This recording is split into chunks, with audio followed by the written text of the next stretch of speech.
Hello everyone, this is Aarti and welcome to SR education online classes. Guys, last class में हम लोग जो discuss कर रहे थे क्लास 7th की हिस्ट्री की बुक को डिस्कस कर रहे थे, जिसमें मैंने आपको लेसन नंबर 1 से लेके लेसन नंबर 4 तक ऑलरेडी चैप्टर कंप्लीट करवा दिए हैं। अगर आपने इन चैप्टरों को अभी तक नहीं पढ़ा तो आप चैनल की प्लेलिस्ट में से जाके पहले इन चैप्टरों को अच्छे से पढ़ सकते हैं। बाकी आगे के जो चैप्टर है वो आपको अच्छे से समझ में आएंगे। आज हम लोग जो डिस्कस करने वाले हैं लेसन नंबर 5 के बारे में डिस्कस करेंगे। हम लोग डिस्कस करेंगे लेसन नंबर 5 में शासक और इमारतें के बारे में कि जो शासक है उन्होंने कौन कौन सी इमारतें बनाई है, इमारत बनाने में कौन कौन सी चित्रकारी का प्रयोग किया गया है और कौन सी इमारत किस शासक के समय में बनाई गई है या किस राजा के समय में बनाई गई, इसके बारे में हम लोग संपूर्ण चैप्टर में डिस्कस करेंगे। तो चलिए फिर आज की क्लास को हम लोग डिस्कस करते हैं बिना टाइम वेस्ट किए हुए। चित्र 1 कुतुब मीनार के पहले छज्जे को प्रदर्शित करता है। कुतुबुद्दीन ऐबक ने लगभग 1199 में इसका निर्माण करवाया था। आपको यहाँ से क्या याद रखना है कि ये जो कुतुब मीनार है इसका जो निर्माण है किनके द्वारा करवाया गया था? कुतुबुद्दीन ऐबक के द्वारा करवाया गया था। कब करवाया गया था? 1199 ईस्वी में करवाया गया था। ये आपको याद रखना है। चाहो तो आप सारी चीजों को नोट डाउन भी कर सकते हो। छज्जे के नीचे छोटे मेहराब तथा ज्यामितीय रूपरेखाओं द्वारा निर्मित नमूने को देखें। क्या आपको छज्जे के नीचे अभिलेखों की 2 पट्टियां दिखाई दे रही है? ये अभिलेख अरबी में हैं, यानी कि ये क्या है? ये जो अभिलेख आपको दिखाई दे रहे हैं ये वाले और ये वाले जो लिखे हुए, ये किस भाषा में लिखे हुए हैं?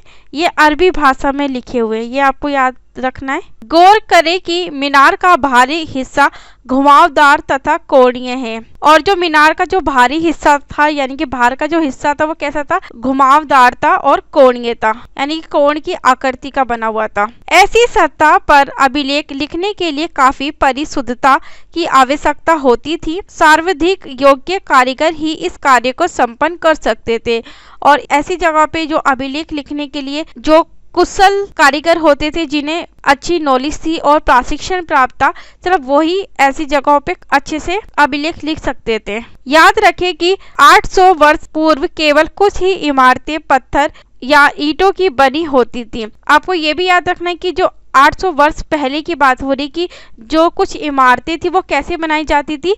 वो पत्थर और ईंटों से बनाई जाती थी। कब बनाई जाती थी? 800 वर्ष पहले।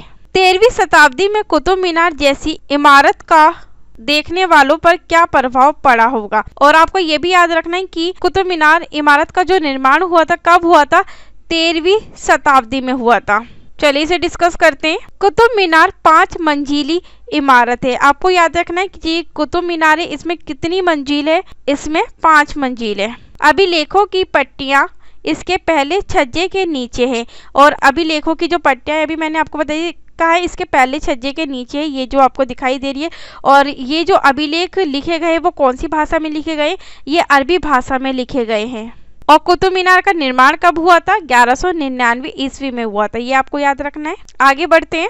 इस इमारत की पहली मंजिल का निर्माण कुतुबुद्दीन ऐबक तथा शेष मंजिलों का निर्माण 1229 के आसपास इल्तुतमिश द्वारा करवाया गया। देखिए मोस्ट इम्पॉर्टेंट है, यहाँ से आपसे एग्जामिनर क्वेश्चंस पूछते हैं कि कुतुब मीनार का जो निर्माण है किस शासक के समय में हुआ था। तो आपको याद रखना है कि कुतुब मीनार की जो पहली मंजिल का निर्माण था वो कुतुबुद्दीन ऐबक ने करवाया था और बाकी की जो कुतुब मीनार की मंजिल थी उनका जो कार्य पूरा किया था वो इल्तुतमिश ने इसका कार्य पूरा किया था, यानी कि कुतुब मीनार की कंप्लीट मंजिल का जो निर्माण था वो इल्तुतमिश ने किया था 1229 में।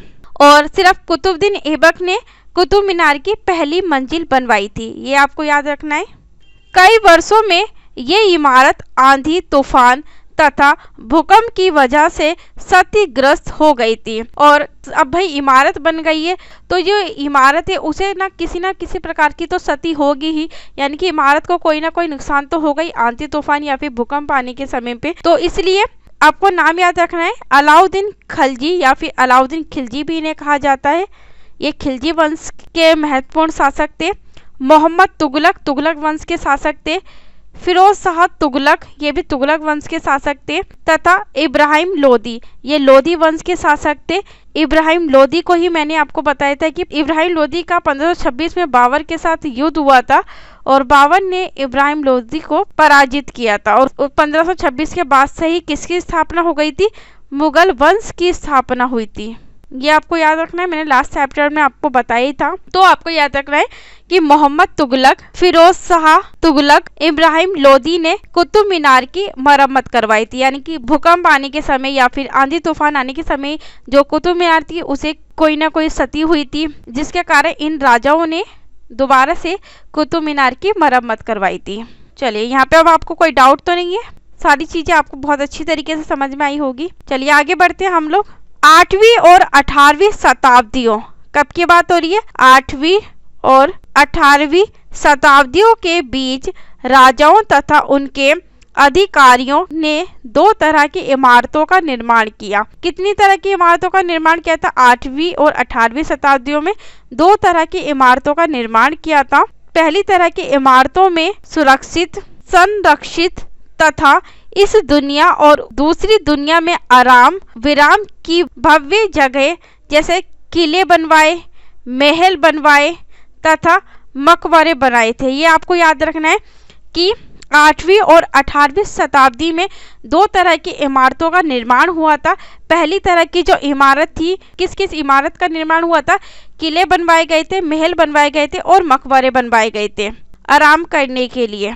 ये आपको याद रखना है ताकि लोग अगर घूमने आते इस स्थान पे, वहाँ पे वो लोग आराम भी कर सके। और दूसरी श्रेणी में मंदिर, मस्जिद, हौज, कुएं, सराय तथा बाजार जैसी जनता के उपयोग की इमारतें बनी। यानी कि कब की बात की जा रही है? 8वीं से 18वीं शताब्दी में 2 तरह की इमारतों का निर्माण हुआ था। पहली तरह की जो इमारत है उसमें किले, महल और मकबरे बनाए गए थे ताकि लोग घूमने के लिए आते ऐसे स्थान पे वहाँ पे आराम कर सके। और दूसरी श्रेणी में यानी कि 18वीं शताब्दी में क्या क्या बनवाए गए थे? मंदिर बनवाए गए थे, मस्जिद बनवाए गए थे, हौज बनवाए गए थे, कुएं बनवाए गए थे, सराय बनवाए गए थे, बाजार बनवाए गए थे। इसे किसके लिए बनवाए गए थे? इसे जनता के उपयोग के लिए बनाया गया था। ये आपको याद रखना है। आगे बढ़ते हम लोग। राजाओं से ये अपेक्षा की जाती थी कि वे अपनी प्रजा की देखभाल करें तथा प्रजा के उपयोग और आराम के लिए इमारतों का निर्माण करवाकर राजा उनकी प्रशंसा पाने की आशा करते थे। यानी कि राजाओं से ये उम्मीद की जाती थी कि वे अपनी जो प्रजा है उसकी अच्छे प्रकार से देखभाल कर सके और प्रजा के उपयोग और उनके आराम के लिए इमारतों का निर्माण करवाया जाए। और जब इमारत बनेगी तो जो प्रजा के लोग होते थे वो राजा की प्रशंसा करते थे। इस तरह के निर्माण कार्य व्यापारियों सहित अन्य व्यक्तियों के द्वारा भी किए जाते थे। वे मंदिरों, मस्जिदों और कुओं का निर्माण करवाते थे, परंतु घरेलू स्थापत्य होता है भवन निर्माण। व्यापारियों की विशाल हवेलियों के अवशेष 18वीं शताब्दी से ही मिलने शुरू होते हैं। आपको याद रखना है कि व्यापारियों की जो विशाल हवेलियों के जो अवशेष पाए गए थे वो कब पाए गए थे? 18वीं शताब्दी में पाए गए थे। ये आपको याद रखना है। चलिए उससे पहले इसे डिस्कस कर लेते हैं हम लोग आगे बढ़ने से पहले। आगरा किले के निर्माण में लगा श्रम। अकबर द्वारा निर्मित आगरा किले के निर्माण हेतु 2000 पत्थर काटने वालों, 2000 सीमेंट व चूना बनाने वाले मजदूरों की आवश्यकता थी तथा 8000 मजदूरों की आवश्यकता पड़ती थी। टोटल आगरा का जो किला बनवाने के लिए कितने मजदूरों की आवश्यकता पड़ी थी? 8000 मजदूरों की आवश्यकता पड़ी थी। और आपको बस इसमें ये याद रखना है कि आगरा किले का जो निर्माण है किनके द्वारा करवाए गए? अकबर के द्वारा करवाए गए। बस आपको ये याद रखना है इसमें। चलिए आगे बढ़ते हैं। अभियांत्रिक कौशल तथा निर्माण कार्य के बारे में हम लोग डिस्कस करते हैं। इस मार्गों से हमें उनके निर्माण में प्रयुक्त शिल्प विज्ञान का भी पता चलता है। छत का ही उदाहरण ले लीजिए। हम 4 दीवारों के आर पार लकड़ी की सह तीरों अथवा एक पत्थर की पटिया रखकर छत बना सकते हैं, लेकिन ये कार्य उस समय बहुत कठिन हो जाता था। यानी कि उस समय छत बनाने का जो कार्य था वो कैसा होता था? बहुत कठिन होता था। जब हम एक विस्तृत अधिरचना वाले विशाल कक्ष का निर्माण करना चाहते हैं, इसके लिए अधिक परिष्कृत कौशल की जरूरत होती थी। यानी कि उस समय जो विशाल कमरे बनाने के लिए किसकी आवश्यकता होती थी? एक परिष्कृत कौशल की जरूरत होती थी। अधिरचना के बारे में डिस्कस करते हैं। भूतल से ऊपर किसी भी भवन का भाग, यानी कि जमीन से उठा हुआ जो छत वगैरह बनाई जाती थी उसे क्या कहते थे? अधिरचना कहते थे।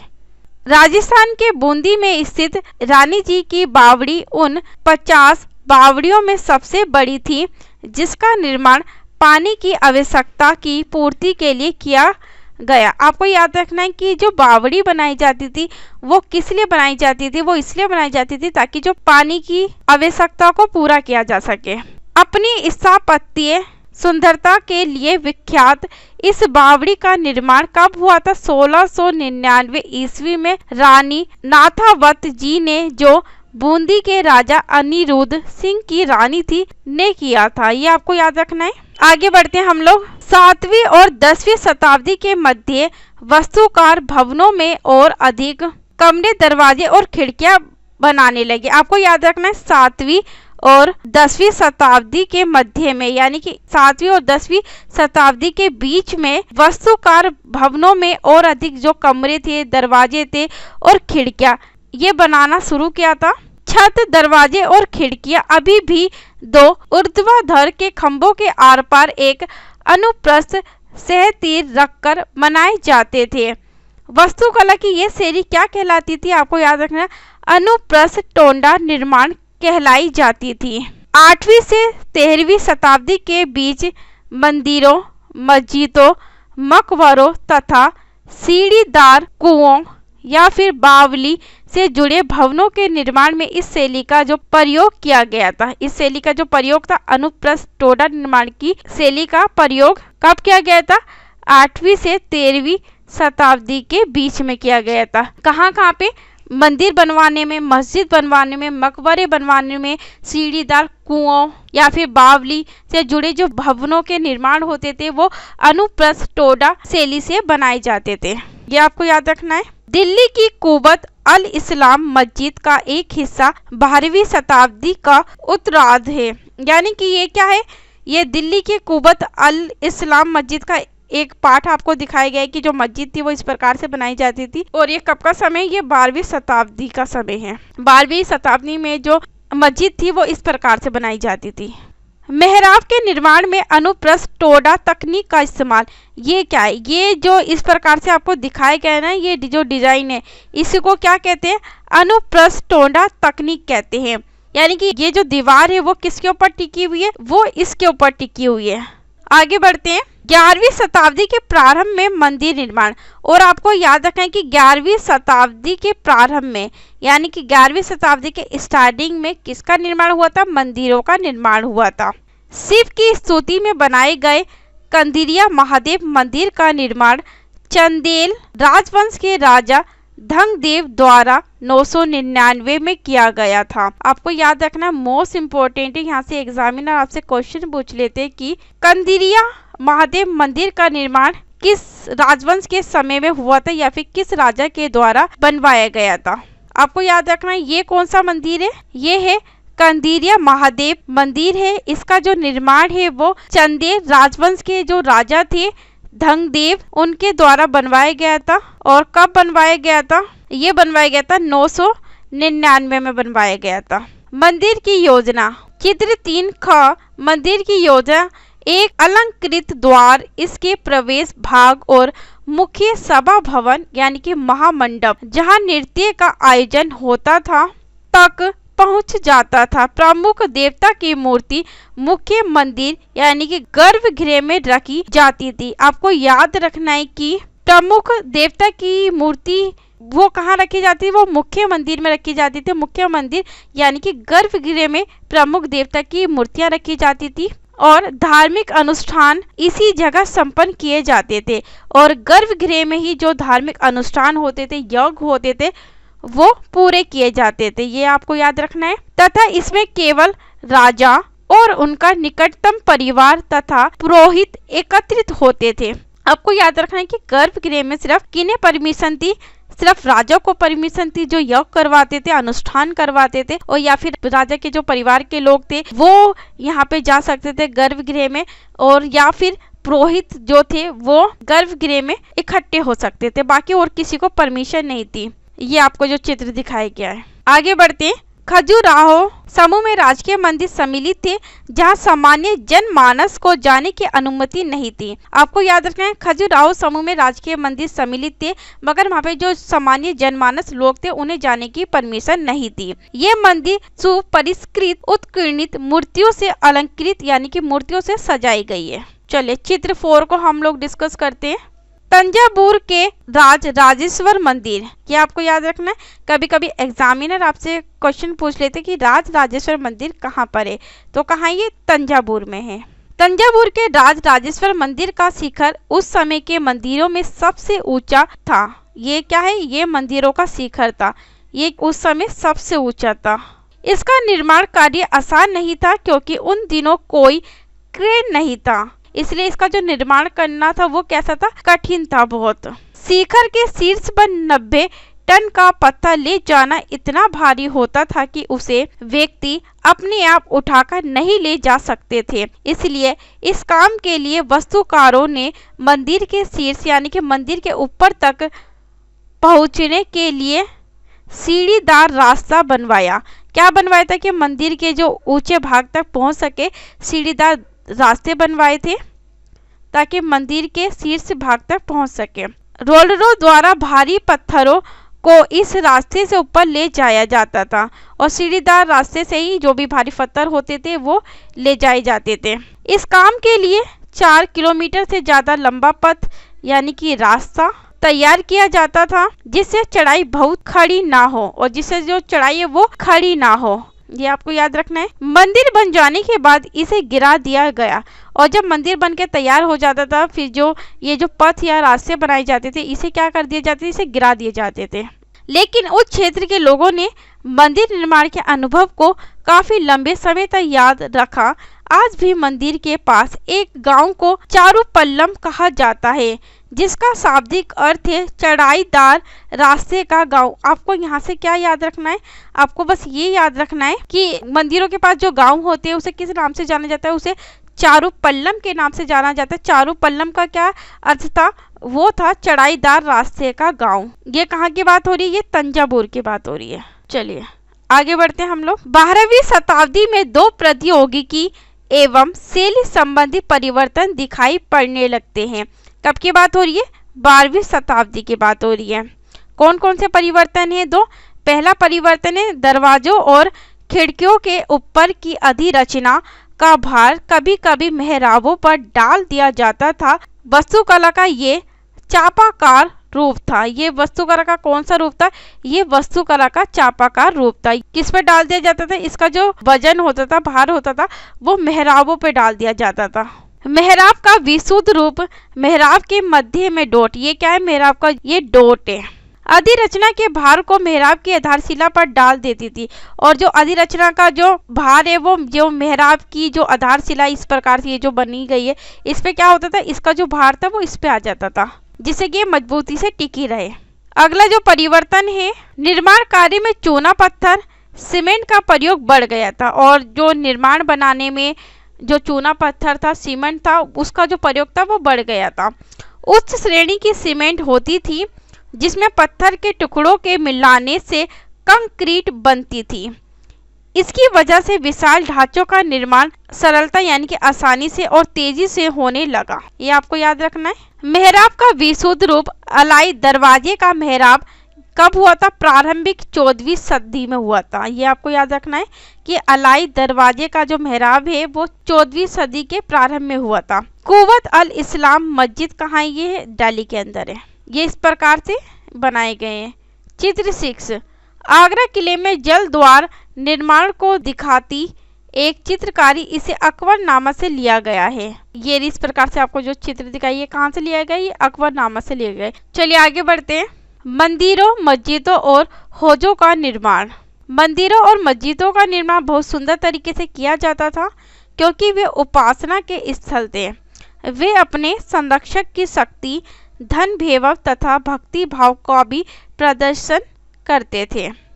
उदाहरण के लिए राजराजेश्वर मंदिर को लिया जा सकता है। एक अभिलेख से इस बात का संकेत मिलता है कि इस मंदिर का निर्माण राजा राजदेव ने अपने देवता राजराजेश्वरम की उपासना हेतु किया था। आपको क्या याद रखना है, यहाँ से इम्पोर्टेंट है कि राजेश्वरम मंदिर का जो निर्माण है वो राजा राजदेव ने अपने देवता, कौन थे इनके देवता, राजराजेश्वरम की उपासना के लिए बनाया था, ताकि वो इस मंदिर में इनकी पूजा कर सके। ध्यान दें कि राजा और उसके देवता के नाम काफी मिलते जुलते थे, और जो राजा होते थे और उनके जो देवता के नाम होते थे वो आपस में काफी मिलते जुलते थे। राजा ने इस तरह का नाम इसलिए रखा क्योंकि ये नाम मंगलकारी था, यानी कि ये जो नाम होता था वो कैसा होता था, ये शुभ माना जाता था। इसलिए राजा जो थे वो अपने देवता के आधार पर ही अपना नाम रख लेते थे, और राजा स्वयं को ईश्वर के रूप में दिखाना चाहता था, और जो राजा थे वो इस नाम को रखने के कारण अपने आप को कैसा दिखाना चाहता था, वो ईश्वर के समान दिखाना चाहता था। धार्मिक अनुष्ठान के जरिए मंदिर में एक देवता यानी कि राजा राजदेव दूसरे देवता कौन थे, राजा राजेश्वरम का सम्मान करता था। चलिए आगे बढ़ते हैं। एक शाही वास्तुशिल्पी। मुगल बादशाह शाहजहां के इतिहासकार ने शासक को साम्राज्य व धर्म की कार्यशाला का वास्तुशिल्पी बताया। सभी विशालतम मंदिरों का निर्माण राजाओं ने करवाया था, और जितने भी बड़े बड़े मंदिरों का जो निर्माण था वो किनके द्वारा करवाया गया था, वो राजाओं के द्वारा करवाया गया था। मंदिर के अन्य लघु देवता यानी कि छोटे देवता शासक के सहयोगियों तथा अधीनस्थों के देवी देवता थे। ये मंदिर शासक और उसके सहयोगियों द्वारा शासित विश्व का एक लघु रूप ही था। जिस तरह से वे राजकीय मंदिरों में इकट्ठा होकर अपने देवताओं की उपासना करते थे, आराधना करते थे, पूजा करते थे, ऐसा प्रतीत होता था मानो उन्होंने देवताओं के न्यायप्रिय शासन को पृथ्वी पर ला दिया है। यानी कि सब लोग इकट्ठा होकर अपनी देवी देवताओं की पूजा करते थे मंदिर में। चलिए चित्र नंबर 7 को डिस्कस करते हैं। आगे बढ़ने से पहले अपनी नई राजधानी शाहजहानाबाद कब इसे बनाया गया था, 1650 से 1656 में शाहजहां द्वारा बनवाई गई जामा मस्जिद की योजना। यानी कि अपनी नई राजधानी में शाहजहानाबाद 1650 से 1656 में शाहजहां द्वारा बनवाई गई अपनी मस्जिद की योजना थी। ये इस प्रकार से दिखाई गई है। ये क्या है, किबला, ये मक्का की ओर संकेत है, और भारत में जो नमाज पढ़ी जाती है वो कहाँ पढ़ी जाती है, ये वो पश्चिम दिशा की ओर पढ़ी जाती है। क्यों, क्योंकि जो किबला है यानी कि जो मक्का है वो कहाँ है, वो पश्चिम दिशा की ओर है। आगे बढ़ते हैं। मुसलमान सुल्तान तथा बादशाह स्वयं को भगवान के अवतार होने का दावा तो नहीं करते थे, किंतु फारसी दरबारी इतिहासों में सुल्तान का वर्णन अल्लाह की परछाई के रूप में हुआ है। आपको यहाँ पे क्या याद रखना है कि फारसी दरबारी इतिहासों में सुल्तान का जो वर्णन हुआ था वो अल्लाह की परछाई के रूप में हुआ था। यानी कि जो सुल्तान थे वो क्या थे, वो अल्लाह के ही दूसरे रूप थे। दिल्ली की एक मस्जिद के अभिलेख से पता चलता है कि अल्लाह ने अलाउद्दीन को शासक इसलिए चुना था क्योंकि उसमें अतीत के महान विधिकर्ताओं मूसा और सुलेमान की विशेषताएं मौजूद थी। सबसे महान विधिकर्ता और वस्तुकार अल्लाह स्वयं थे, और सबसे महान जो विधिकर्ता थे, सारे कार्य करने वाले और वस्तुकार थे, वो कौन थे, वो अल्लाह थे। ये आपको याद रखना है। उसने अव्यवस्था को दूर करके विश्व का सृजन किया तथा एक व्यवस्था और संतुलन कायम किया। चलिए जल का महत्व इसे डिस्कस करते हैं। फारसी शब्द आबाद और आबादी आप सबसे निकले हैं। यानी कि जो ये आबाद और आबादी शब्द है वो किस भाषा का शब्द है, ये फारसी भाषा का शब्द है। और आबाद या आबादी है ये किससे निकला है, ये आप सबसे निकला है, और जिसका अर्थ क्या है, जिसका अर्थ होता है आपका पानी। आबाद शब्द इस जगह के लिए इस्तेमाल होता है जहाँ बसावट हो। आबाद शब्द का इस्तेमाल कहाँ पे होता है, जहाँ पे बहुत सारे लोग होते हैं, जहाँ पे बसावट होती है। इसका एक अन्य अर्थ खुशहाली भी है, और आबाद का जो दूसरा अर्थ है क्या होता है, खुशहाली। आबादी का अर्थ जनसंख्या एवं समृद्धि दोनों ही है। आपको ये भी याद रखना कि आबादी का अर्थ क्या है, जनसंख्या से होता है, पॉपुलेशन से होता है, और समृद्धि से होता है, जहाँ पे बहुत सारी जनसंख्या में लोग रहते हैं। चलिए आगे बढ़ते हैं। सत्ता में आने पर प्रत्येक राजवंश के राजा ने शासक होने के अपने नैतिक अधिकार पर और जोर डाला। उपासना के स्थानों के निर्माण ने शासकों को ईश्वर के साथ अपने घनिष्ठ संबंध की उद्घोषणा करने का मौका दिया। ऐसी उद्घोषणाएं तेजी से बदलती राजनीति के संदर्भ में महत्व ग्रहण कर लेती थी। शासकों ने विद्वान तथा धर्मनिष्ठ व्यक्तियों को भी आश्रय प्रदान किया और अपनी राजधानियों तथा नगरों को महत्वपूर्ण सांस्कृतिक केंद्रों के रूप में परिवर्तित यानी कि बदलाव करने का प्रयास किया। इन सब से उनके शासन तथा राज्य को ख्याति मिली। व्यापक समझ ये थी कि न्यायप्रिय राजा का राज ऐसा होगा जहाँ खुशहाली होगी और जहाँ पर्याप्त वर्षा होगी। यानी कि अगर हम व्यापक रूप में समझे कि राजा का राज ऐसा होता था कि जहाँ पे बहुत सारी खुशहाली हो, जहाँ पे पर्याप्त वर्षा हो। इसी तरह होजों और जलाशयों के निर्माण द्वारा बहुमूल्य पानी उपलब्ध कराने के कार्य की बहुत प्रशंसा की जाती थी। सुल्तान इल्तुतमिश, नाम याद रखना है, सुल्तान इल्तुतमिश ने दिल्ली एक कोना के एकदम निकट एक विशाल तालाब का निर्माण करके व्यापक सम्मान प्राप्त किया। आपको याद क्या रखना है इसमें कि दिल्ली एक कोना के निकट इल्तुतमिश ने क्या बनवाया था, तालाब का निर्माण करवाया था और तालाब का निर्माण करवाने के चक्कर में सभी लोगों ने उनका सम्मान किया था। इस विशाल जलाशय को हौज ए सुल्तानी अथवा राजा का तालाब कहा जाता था। और आपको ये भी याद रखना है कि इस विशाल यानी कि इस जो बड़ा जलाशय था उसे क्या कहते थे, हौज ए सुल्तानी कहते थे या फिर राजा का तालाब कहते थे।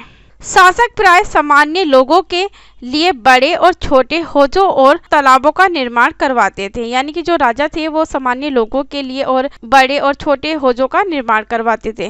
कभी कभी वे किसी मंदिर, मस्जिद अथवा गुरुद्वारे का हिस्सा होते थे। और ये जो हौज बनाई जाती थी या तालाब बनाए जाते थे ये कहाँ बनाए जाते थे, या तो मंदिर में या मस्जिद में या गुरुद्वारे में बनाए जाते थे। चलिए आगे बढ़ते हैं। चित्र 8, हरमंदिर साहब स्वर्ण मंदिर और उसका पवित्र सरोवर अमृतसर। ये कहाँ है, स्वर्ण मंदिर है, ये कहाँ पे, अमृतसर में। इसमें भी क्या है, जलाशय बनाए गए हैं ये इस प्रकार से, ये जो आपको पानी पानी दिखना है। चलिए आगे बढ़ते हैं। मंदिरों को क्यों नष्ट किया गया। अब हम देखेंगे कि जो मंदिर है उनको खत्म क्यों किया गया। राजा मंदिरों का निर्माण अपनी शक्ति, धन संपदा और ईश्वर के प्रति निष्ठा के प्रदर्शन हेतु करते थे। ऐसे में ये बात आश्चर्यजनक नहीं लगती है कि जब उन्होंने एक दूसरे के राज्यों पर आक्रमण किया तो उन्होंने प्राय ऐसी इमारतों पर निशाना साधा। 9वीं शताब्दी के आरंभ में जब पांड्यन राजा श्री वल्लभ ने श्रीलंका पर आक्रमण कर राजा सेन प्रथम, इनका नाम राजा सेन प्रथम, इनका समय कब से कब तक है, 831 से लेके 851 को पराजित किया। क्या करा, हरा दिया। उसके विषय में बौद्ध भिक्षुक व इतिहासकार धम्मकित्ती ने लिखा है कि सारी बहुमूल्य चीजें वह ले गया। रतन महल में रखी स्वर्ण यानी कि सोने की बनी बुद्ध की मूर्ति और विभिन्न मठों में रखी सोने की प्रतिमाओं यानी कि मूर्तियों, इन सभी को उसने क्या करा, जब्त कर लिया यानी कि अपने साथ ले गया। सिन्हली शासक के आत्म अभिमान को इससे जो आघात लगा था यानी कि जो दुख हुआ था उसका बदला लिया जाना स्वाभाविक था। अगले सिन्हली शासक सेन द्वितीय, आपको याद रखें कि अगले जो सिन्हली शासक कौन थे, सेन द्वितीय थे। पहले सेन प्रथम थे 831 से 851 तक, जिसे पराजित किया गया था, हरा दिया गया था। ने अपने सेनापति को पांड्यों की राजधानी मदुरई, आपको ये भी याद रखना इम्पोर्टेंट है कि पांड्यों की जो राजधानी थी वो क्या थी, मदुरई थी, पर आक्रमण करने का आदेश दिया। बौद्ध इतिहासकार ने लिखा है कि इस अभियान में बुद्ध की स्वर्ण यानी कि बुद्ध की सोने की मूर्ति को ढूंढ निकालने तथा वापस लाने हेतु महत्वपूर्ण प्रयास किए गए ताकि जो बुद्ध की सोने की जो मूर्ति है उसे वापस लाया जाए।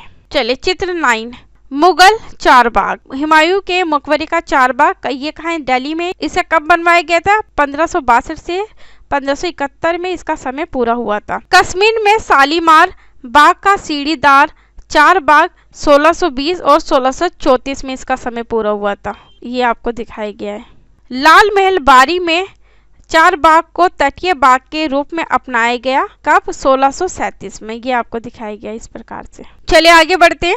इसी तरह 11वीं शताब्दी के आरंभ में जब चोल राजा राजेंद्र प्रथम, चोल के राजा कौन थे? राजेंद्र प्रथम ने अपनी राजधानी में किसका निर्माण करवाया था? शिव मंदिर का निर्माण करवाया था। तो उसने पराजित शासकों से जो भी जब्त की गई उत्कृष्ट प्रतिमाओं यानी कि जो मूर्तियां थी उसे मंदिरों में भर दिया। एक अधूरी सूची में निम्न चीजें सम्मिलित थी। चालुक्यों से प्राप्त एक सूर्य पीठिका, उसे भी मंदिर में रखा गया। एक गणेश मूर्ति थी तथा दुर्गा की कई मूर्तियां। पूर्वी चालुक्यों से प्राप्त एक नदी मूर्ति, उड़ीसा के कलिंगों से प्राप्त भैरव यानी कि शिव का एक रूप तथा भैरवी की प्रतिमा यानी कि भैरवी की मूर्ति तथा बंगाल के पालों से प्राप्त काली की मूर्ति। इन सभी को चोल राजा राजेंद्र प्रथम ने कहाँ रखा था? अपनी राजधानी में जो शिव मंदिर बनवाया था, इन सारी चीजों को वहां पे रखा था। ये आपको याद रखना है। गजनी का सुल्तान महमूद राजेंद्र प्रथम का समकालीन था, यानी कि जो गजनी का सुल्तान महमूद था वो राजेंद्र प्रथम के समय में ही था। भारत में अपने अभियानों के दौरान उसने पराजित राजाओं के मंदिर को अपवित्र किया तथा उनके धन और मूर्तियों को लूट लिया। महमूद ने क्या करा था? जो भी राजा के मंदिर होते थे वहां से उनके धन को लूट लिया जाता था। वहां से धन और जो मूर्तियां होती थी मंदिरों में से लूट लिया था महमूद ने। उस समय सुल्तान महमूद को कोई बहुत महत्वपूर्ण शासक नहीं था। उस समय जो सुल्तान महमूद था कोई बहुत महत्वपूर्ण शासक नहीं था, लेकिन मंदिरों को नष्ट करके खास तौर से सोमनाथ का मंदिर उसने एक महान इस्लामी योद्धा के रूप में श्रेय प्राप्त करने का प्रयास किया। ये आपको याद रखना है कि जो सुल्तान महमूद था यानी कि गजनी का सुल्तान महमूद, इसने सोमनाथ के मंदिर पर आक्रमण किया था। वहां से जो भी धन संपदा मूर्तियां थी सभी को जब्त कर लिया था। इसलिए गजनी का जो सुल्तान महमूद था उसे इस्लामी योद्धा के रूप में श्रेय दिया गया था। मध्ययुगीन राजनीतिक संस्कृति में ज्यादातर शासक अपने राजनीतिक बल व सैनिक सफलता का प्रदर्शन पराजित शासकों के उपासना स्थलों पर आक्रमण करके और उन्हें लूट कर करते थे। यानी कि जो भी शासक होते थे वो राजनीतिक बल या फिर सैनिक सफलता का जो प्रदर्शन था वो भी वहाँ के जो राजा होते जिन पे वो आक्रमण करते थे वहाँ का सामान वो लूट कर ले आते थे। आगे बढ़ते हैं। बाग, मकबरे तथा किले के बारे में डिस्कस करते हैं। मुगलों के अधीन वास्तुकला और अधिक जटिल हो गई, कॉम्प्लेक्स हो गई।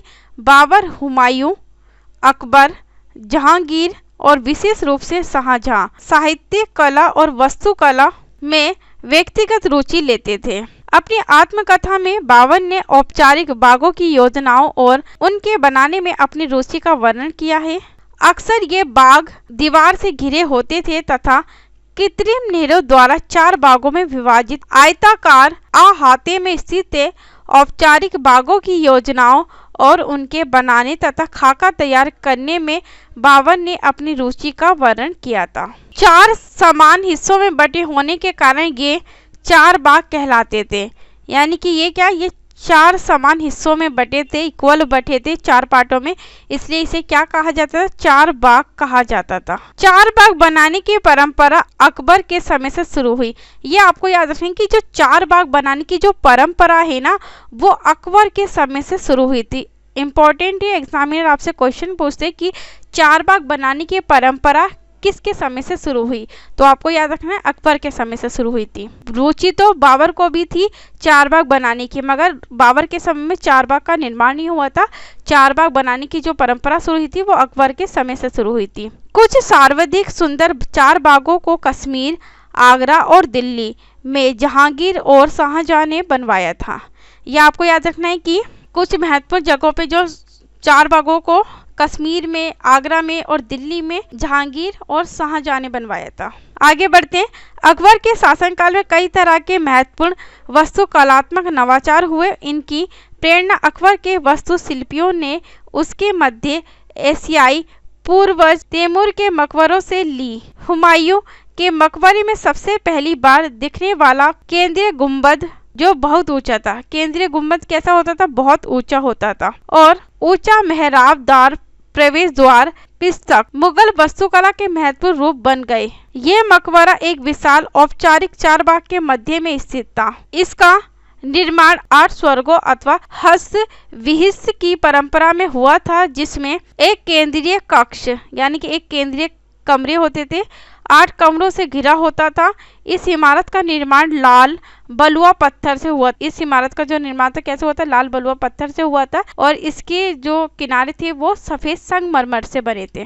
काबुल में चारबाग का खाका बनाते बाबर की 1590 की एक चित्रकारी ध्यान दे कैसे रास्ते पर एक दूसरे को काटती नहरें चारबाग योजना की विशेषता बनाती है। ये इस प्रकार से आपको दिखाई गई है।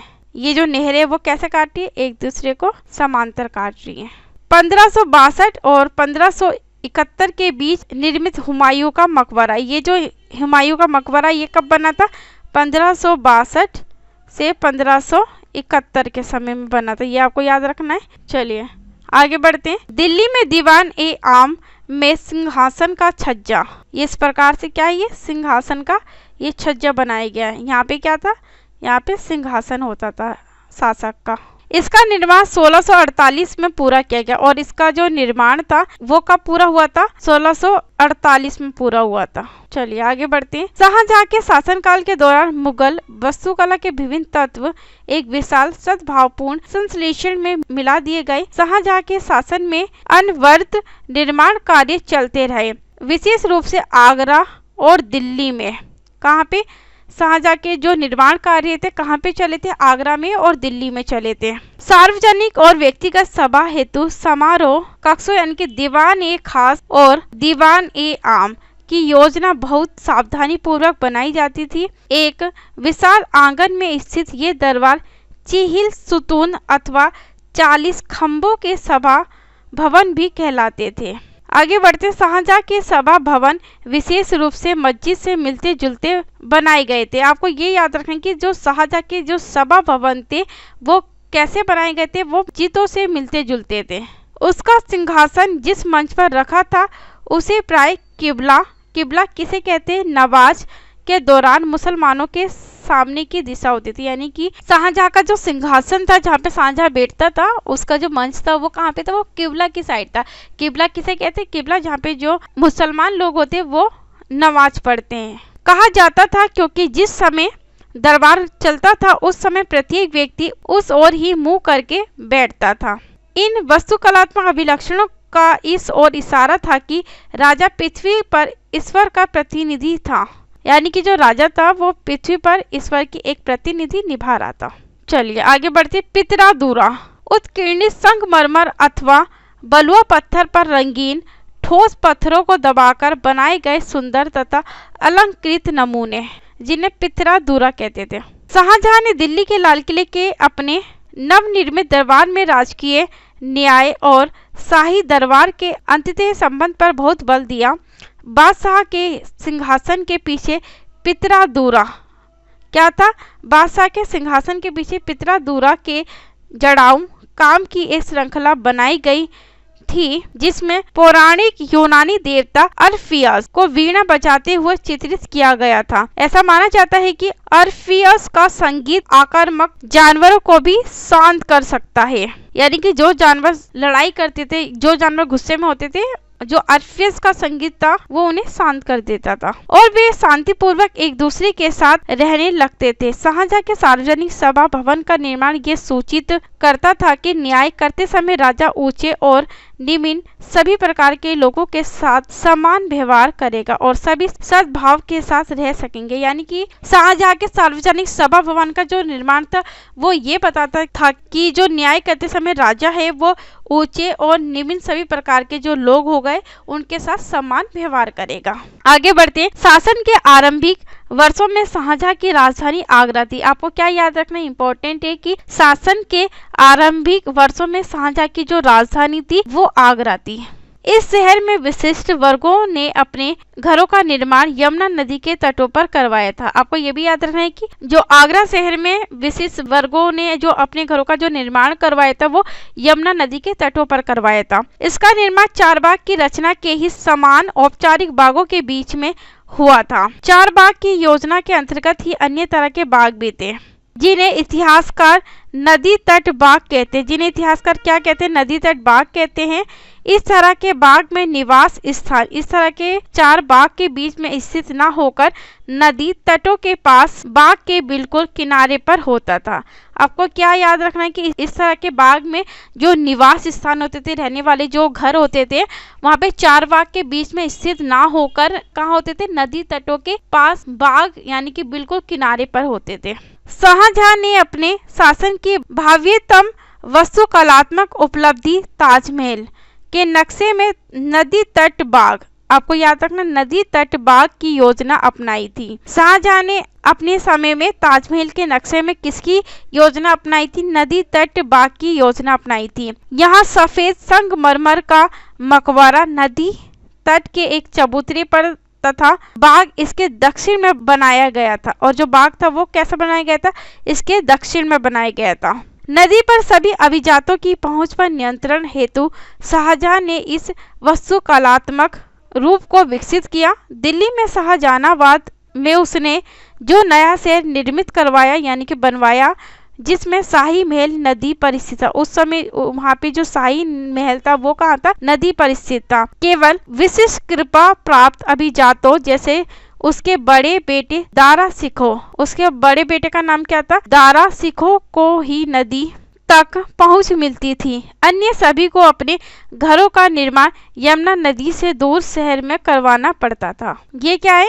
आगरा का ताजमहल, जिसका निर्माण कब हुआ था? 1643 में पूरा हुआ था। ये आपको याद रखना है कि आगरा में ताजमहल का जो निर्माण है उसका कार्य कब पूरा हुआ था? 1643 में पूरा हुआ था। ये आपको याद रखना है। और आगरा जो है वो शाहजहां के द्वारा बनवाया गया था। और आगरा के ताजमहल में किसकी योजना अपनाई गई थी? नदी तट बाग की योजना अपनाई गई थी। यहाँ पे ये साइड में क्या है? ये सारे बाग से दिखाई दे रहे हैं और बीच में नदी जा रही है। ये इस तरीके से ये आपको दिखाई दे रहा है। चलिए इसे भी डिस्कस कर लेते हैं। एक नक्शे से आगरा के नदी तट बाग शहर का पुनर्कल्पित दृश्य ध्यान दे कि जैसे यमुना के दोनों तटों पर अभिजातों के बाग महल स्थित है, ताजमहल बाईं ओर है। ताजमहल कहाँ पे? बाईं ओर है। ये इस प्रकार से चित्र 50 में दी गई दिल्ली के शाहजहानाबाद की योजना की तुलना आगरा की योजना से करें। ये क्या है? यहाँ से ये क्या है? यमुना नदी जा रही है और यहाँ पे साइड में ये सारे बाग बने थे इस प्रकार से। चलिए आगे बढ़ते हैं। क्षेत्र व साम्राज्य के बारे में डिस्कस करते हैं। 8वीं व 18वीं शताब्दी, 8वीं व 18वीं शताब्दियों, ये आपको याद रखना है। कब की बात हो रही है? 8वीं व 18वीं शताब्दियों के बीच जन निर्माण संबंधित गतिविधियों में बढ़ोतरी हुई तो विभिन्न क्षेत्रों के बीच विचारों का भी पर्याप्त आदान प्रदान हुआ। एक क्षेत्र की परंपराएं दूसरे क्षेत्र द्वारा अपनाई गई और एक क्षेत्र की जो परंपरा थी वो दूसरे क्षेत्रों में अपनाई गई। उदाहरण के लिए विजयनगर में राजाओं की गजशालाओं पर बीजापुर और गोलकुंडा जैसी आसपास की सल्तनतों की वास्तुकलात्मक शैली का बहुत प्रभाव पड़ा था। इसके बारे में हम लोग लेसन 6 में डिस्कस करेंगे।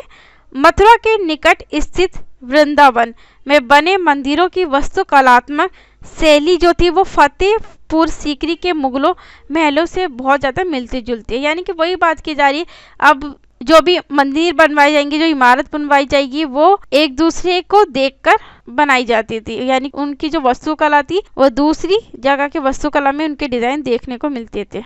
और मंदिर यानी कि जो मंदिर बनवाए जाते थे, महल बनवाए जाते थे या फिर जो भी इमारतें बनाई जाती थी वो एक क्षेत्र की परंपराएं द्वारा दूसरे क्षेत्र में अपनाई जाती थी। यानी कि वहाँ पे जो भी आदान प्रदान था वास्तुकलात्मक विधि का उसी के द्वारा बनवाए जाते थे। वास्तुकलात्मक शैली का आदान प्रदान होता था। चलिए आगे बढ़ते हैं। वृंदावन में गोविंद देव के मंदिर का अंदरूनी भाग 1590 में इस मंदिर का निर्माण लाल बलुआ पत्थर से हुआ था। आपको ये याद रखें कि वृंदावन में जो गोविंद देव के मंदिर का जो निर्माण है वो किससे हुआ था? लाल बलुआ पत्थर से हुआ था। 2-4 में से प्रतिच्छेदी मेहराबों पर ध्यान दे जिनसे इसकी ऊंची भीतरी छत का निर्माण किया था। वास्तुकला की यह शैली उत्तर पूर्वी ईरान खुरासान से आई और फतेहपुर सीकरी में इसका जो प्रयोग है वो किया गया था। ये आपको याद रखना है। यहाँ से ये इस प्रकार से जो दिखाया गया है इमेज में। आगे बढ़ते हैं। विशाल साम्राज्यों के निर्माण में विभिन्न क्षेत्रों को उनके शासन के अधीन ला दिया। इससे कलात्मक रूपों व वास्तुकलात्मक शैलियों के पर संसेचन में मदद मिली। मुगल शासक अपने भवनों के निर्माण में क्षेत्रीय वास्तुकलात्मक शैली अपनाने में विशेष रूप से दक्ष थे। उदाहरण के लिए बंगाल में स्थानीय शासकों ने छप्पर की झोपड़ी के समान दिखने वाली छत का निर्माण करवाया। मुगलों का ये बंगला गुंबद इसके बारे में हम लोग लेसन 9 में डिस्कस करेंगे, इतना ज़्यादा पसंद आया कि उन्होंने अपनी वास्तुकला में इसका प्रयोग किया। अन्य क्षेत्रों का प्रभाव भी स्पष्ट था। अकबर की राजधानी फतेहपुर सीकरी, आपको याद रखना अकबर की जो राजधानी क्या थी, फतेहपुर सीकरी की कई इमारतों पर गुजरात व मालवा की वास्तुकलात्मक शैलियों का प्रभाव दिखता था। यानी कि जो भी एक जगह दूसरे जगह के जो राज्य थे वो आपस में जो वास्तुकलात्मक शैली थी उसका आदान प्रदान करते थे। 18वीं शताब्दी से मुगल शासकों की सत्ता के धूमिल हो जाने के बाद भी उनके आश्रय में विकसित वास्तुकलात्मक शैली निरंतर प्रयोग में रही तथा अन्य शासकों ने जब भी स्वयं के राज्य स्थापित करने के प्रयास किए ये शैली अपनाई गई। यानी कि एक दूसरे की जो वास्तुकलात्मक शैली थी उसे अपनाते थे। फतेहपुर सीकरी के 14 भाई महल, आपको याद रखना है कि अकबर की जो राजधानी क्या थी, फतेहपुर सीकरी में थी और वहीं पर ही जोधा भाई महल में छत के विस्तार को संभालते अलंकृत स्तंभ तथा टेक ये गुजरात क्षेत्र की वास्तुकलात्मक परंपराओं से प्रभावित है। ये इस प्रकार से जो दिखाया गया जोधा भाई महल। चलिए अन्यत्र के बारे में डिस्कस करते हैं। आसमान छूते चर्च के बारे में डिस्कस करते हैं। 12वीं शताब्दी, कब की बात हो रही है, 12वीं शताब्दी से फ्रांस में आरंभिक भवनों की तुलना में अधिक ऊंचे व हल्के चर्चों के निर्माण के प्रयास शुरू हुए। यानी कि 12वीं शताब्दी से फ्रांस में शुरू में जो भवनों की तुलना में अधिक ऊंचे व हल्के चर्चों का निर्माण कार्य शुरू हुआ था। वास्तुकला की यह शैली गोथिक नाम से जानी जाती है और वास्तुकला की ये जो शैली थी किस नाम से जानी जाती है, गोथिक नाम से जानी जाती है। इस शैली की विशेषताएं नुकीली ऊंचे मेहराब, रंगीन कांच का प्रयोग इसमें हुआ था जिसमें प्राय बाइबिल से लिए गए दृश्यों का चित्रण है तथा उड़ते हुए पुष्ते हैं। दूर से ही दिखने वाली ऊंची मीनारें होती है और घंटी वाले बुर्ज बाद में चर्च से जुड़े गए। और जो घंटी वाले बुर्ज थे वो बाद में किससे जोड़े गए थे, ये चर्च से जोड़े गए थे। इस वास्तुकलात्मक शैली के सर्वोत्कृष्ट ज्ञात उदाहरणों में से एक नॉट्रेडम का चर्च है। 12वीं और 13वीं शताब्दियों के कई दशकों में इसका निर्माण हुआ था। कब हुआ था, 12वीं और 13वीं शताब्दी के कई दशकों के बाद इसका निर्माण कार्य हुआ था। चलिए यहाँ पे हमारा जो चैप्टर है क्लास 7 का लेसन नंबर 5 फिनिश हो गया है। आई होप कि आप लोगों को सारी चीज़ें बहुत अच्छी तरीके से समझ में आई होगी। तो थैंक यू सो मच आज की क्लास के लिए।